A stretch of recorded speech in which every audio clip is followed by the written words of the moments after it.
दोस्तों, जैसा कि हम जानते हैं पेट्रोल और डीजल हमारी जिंदगी में एक महत्वपूर्ण भूमिका निभा रहे हैं और फिलहाल ये काफी महंगा भी है। परंतु पेट्रोल और डीजल बनता कैसे है? तो पेट्रोल डीजल बनाने की प्रक्रिया शुरू होती है जमीन की गहराई से पेट्रोलियम निकालने से। पर ये पेट्रोलियम होता क्या है?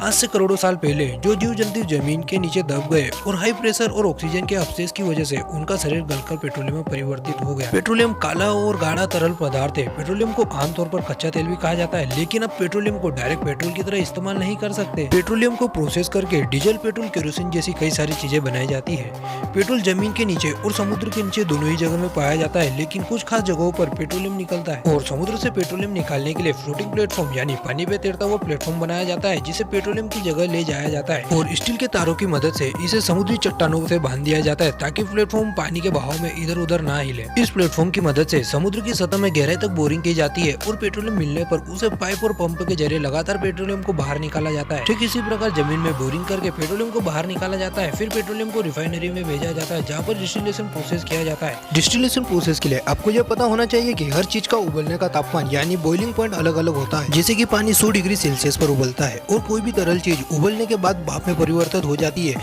वैसे पेट्रोलियम को डिस्टिलेशन करने के लिए बड़ी बड़ी बेलनाकार टंकियों में डाला जाता है और इसे गर्म किया जाता है, जिससे इस तेल में मौजूद चीजें अलग अलग पाइपों की मदद से निकाल ली जाती है। अब यह होता कैसे? दरअसल पेट्रोल और डीजल अलग अलग तापमान में मिलते हैं, इसलिए इन्हें अलग अलग तापमान में गर्म करके निकाला जाता है।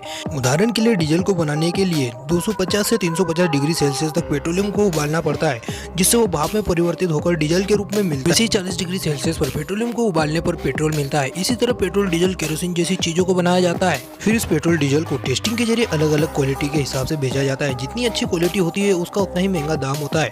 फिर उसे अलग अलग देशों में एक्सपोर्ट कर दिया जाता है। और पेट्रोल डीजल का इतना महंगा होने का कारण है इसे कच्चे तेल के रूप में ढूंढने से लेकर पेट्रोल डीजल में परिवर्तित करने में लगने वाला खर्च है। और जिन देशों के पास अपने ऑयल रिजर्व होते हैं वहाँ ये तेल सस्ते मिलते हैं। वहीं जिन देशों के पास ये रिजर्व नहीं होते जैसे कि भारत, वहाँ पर इनकी रिफाइनरी और डिस्टिलेशन में खर्चा बढ़ जाता है।